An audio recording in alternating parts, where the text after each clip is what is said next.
اللہم صلی علی محمد۔ اعوذ باللہ السمیع العلیم من الشیطان الرجیم من ہمزہ ونفخہ ونفثہ۔ السلام علیکم ورحمۃ اللہ وبرکاتہ۔ آج ہم ایک ایسے گناہ پر بات کریں گے جس میں ہم سب اور ہمارا معاشرہ بہت بری طرح سے مبتلا ہے، اور وہ گناہ ہے جھوٹ بولنا۔ تو آئیے سب سے پہلے ہم حدیث دیکھتے ہیں۔ ابن ماجہ سے روایت ہے، جھوٹے گواہ کے قدم قیامت کے دن کھڑے ہونے کی جگہ سے نہیں ہٹیں گے یہاں تک کہ اس کے لیے آگ لازم قرار دے دی جائے گی۔ یہ صحیح حدیث ہے۔ جھوٹ بولنا کبیرہ گناہوں میں سے ہے، چاہے کسی کا حق مارنے کے لیے بولا جائے، چاہے جھوٹی گواہی دینے کے لیے، یا پھر چاہے مذاق میں ہی بولا جائے، تو یہ کبیرہ گناہ ہے۔ جھوٹ صرف 3 جگہوں پر بولنا جائز ہے۔ نمبر 1، شوہر کا بیوی کو منانے کے لیے جھوٹ بولنا، یعنی بیوی بہت ضدی ہے، وہ جلدی نہیں مان رہی، تو مثال کے طور پر اگر وہ ضد کر رہی ہے کہ اسے 20 تولہ سونا بنا کے دیا جائے، تو شوہر یہ کہہ سکتا ہے کہ ٹھیک ہے میں بنا دوں گا، حالانکہ شوہر جانتا ہے کہ وہ پورا سال بھی کما لے تو اتنا سونا نہیں بنا سکتا، لیکن ابھی صرف حالات بہتر بنانے کے لیے، اس سچویشن سے باہر نکلنے کے لیے وہ جھوٹ بول سکتا ہے کہ میں تمہیں 20 تولہ ہی سونا بنا کے دوں گا۔ نمبر 2، 2 لوگوں کی آپس میں صلح کروانے کے لیے جھوٹ بولنا، یعنی 2 لوگوں کا آپس میں جھگڑا ہے، ایک دوسرے کے سخت خلاف ہیں، ایک دوسرے کے دشمن ہیں، تو کوئی ایسی بات کہہ کر، جھوٹ بول کر ان کا دل ایک دوسرے کے لیے نرم کیا جا سکتا ہے، جس سے وہ دونوں ایک دوسرے کی طرف مائل ہو جائیں۔ مثال کے طور پر آپ پہلے شخص کے پاس جائیں اور اس کو بتائیں کہ جس سے آپ کا جھگڑا ہوا تھا وہ تو آپ کے بارے میں بہت اچھی بات کر رہا تھا، آپ کی تعریف کر رہا تھا، تو یہ بات سن کر یقیناً وہ ضرور سوچے گا کہ میں تو اسے اپنا دشمن سمجھ رہا تھا، لیکن میرے بارے میں وہ کتنی اچھی رائے رکھتا ہے۔ اسی طرح دوسرے شخص کے پاس جا کر بھی ایسی ہی بات کی جائے کہ اس کا دل پہلے شخص کی طرف مائل ہو جائے اور وہ دونوں صلح کے لیے آرام سے مان جائیں۔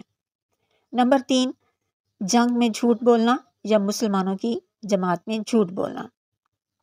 مثال کے طور پر جب حضور نبی کریم صلی اللہ علیہ وآلہ وسلم کسی دشمن سے جنگ کرنے کے لیے جانے لگتے تو سب کو یہ بات بتا دیتے تھے کہ صبح ہمارا لشکر مشرق کی طرف سفر کرے گا، حالانکہ آپ صلی اللہ علیہ وآلہ وسلم نے مغرب کی طرف سفر کرنا ہوتا تھا، یعنی اس سے یہ مقصد ہوتا تھا کہ اگر دشمنوں کو، کفار کو پتہ بھی چل جائے تو وہ دھوکہ میں رہیں اور راستے میں کسی قسم کی کوئی رکاوٹ نہ ہو، تو جنگ میں جھوٹ بولا جا سکتا ہے۔ اس کے علاوہ کسی بھی طرح جھوٹ بولنا کبیرہ گناہ ہے۔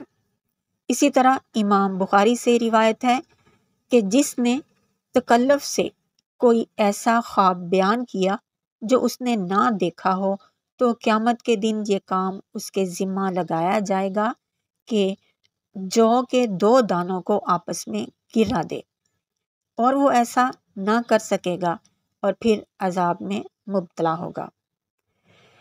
اسی طرح جھوٹی گواہی دینا گناہ عظیم ہے۔ کبھی بھی جھوٹی گواہی مت دیں، ایسی بات مت کریں جس کے بارے میں نہ آپ کے کانوں نے وہ بات سنی ہو اور نہ ہی آپ کی آنکھوں نے وہ منظر دیکھا ہو۔ قرآن مجید میں سورۃ بنی اسرائیل آیت نمبر 36 میں ہے، اور نہ پیروی کرو اس چیز کی جس کا تمہیں علم نہیں، بے شک کان، آنکھ اور دل اور ان سب کے متعلق تم سے پوچھا جائے گا۔ جو شخص جھوٹی گواہی دے رہا ہوتا ہے، چاہے وہ گھر میں گواہی دیتا ہے یا باہر لوگوں میں یا پھر کمرہ عدالت میں، وہ یہ کہہ رہا ہوتا ہے کہ میری آنکھوں نے دیکھا ہے، میرے کانوں نے سنا ہے، حالانکہ نہ اس نے وہ بات سنی ہوتی ہے اور نہ ہی اس کی آنکھوں نے کچھ دیکھا ہوتا ہے۔ تو بات یہ ہے کہ وہ یہ سب کچھ تو اپنی زبان سے کہہ رہا ہوتا ہے، تو پھر سوال آنکھوں اور کانوں سے کیوں ہوگا؟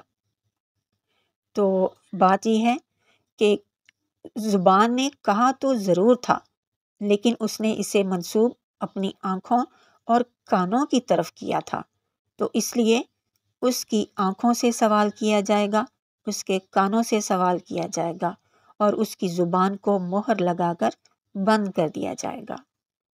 لہٰذا اس دن سے ڈریں جس دن اللہ تعالیٰ کے سامنے کھڑے ہونا ہے اور جواب دینا ہے جھوٹی گواہی کا۔ اسی طرح ایک حدیث ہے، ترجمہ ہے، سیدنا ابوبکر رضی اللہ تعالیٰ عنہ فرماتے ہیں کہ ہم ایک مرتبہ نبی کریم صلی اللہ علیہ وآلہ وسلم کے پاس بیٹھے ہوئے تھے کہ آپ صلی اللہ علیہ وآلہ وسلم نے 3 مرتبہ ارشاد فرمایا، کیا میں تمہیں کبیرہ گناہوں میں سے 3 بڑے گناہ نہ بتاؤں؟ نمبر 1، اللہ تعالیٰ کے ساتھ شرک کرنا۔ نمبر 2، والدین کی نافرمانی کرنا۔ نمبر 3، خبردار، جھوٹی گواہی اور جھوٹی بات۔ آپ صلی اللہ علیہ وآلہ وسلم ٹیک لگا کے بیٹھے ہوئے تھے، ٹیک چھوڑ کر بیٹھ گئے اور بار بار یہی فرماتے رہے، یہاں تک کہ ہم دل میں کہنے لگے، کاش اب تو آپ خاموش ہو جائیں۔ اس حدیث سے پتہ چلتا ہے کہ جب کوئی اہم بات کرنی ہو تو پھر ٹیک بھی لگائی ہو تو سیدھا بیٹھ کر بات کی جاتی ہے۔ اسی لیے نبی کریم صلی اللہ علیہ وآلہ وسلم نے ٹیک چھوڑ دی، اور ایسا کرنے کا مطلب یہ تھا کہ یہ کوئی عام بات نہیں ہے بلکہ بہت بڑا جرم ہے۔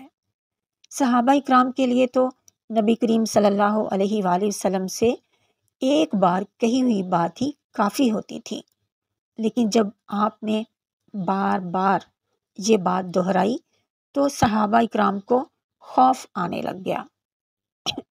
وہ ڈر گئے کہ کیا انجام ہوگا، اللہ تعالیٰ کی پکڑ کیسی ہوگی جو آپ صلی اللہ علیہ وآلہ وسلم نے اتنی بار اس بات کو ریپیٹ کیا۔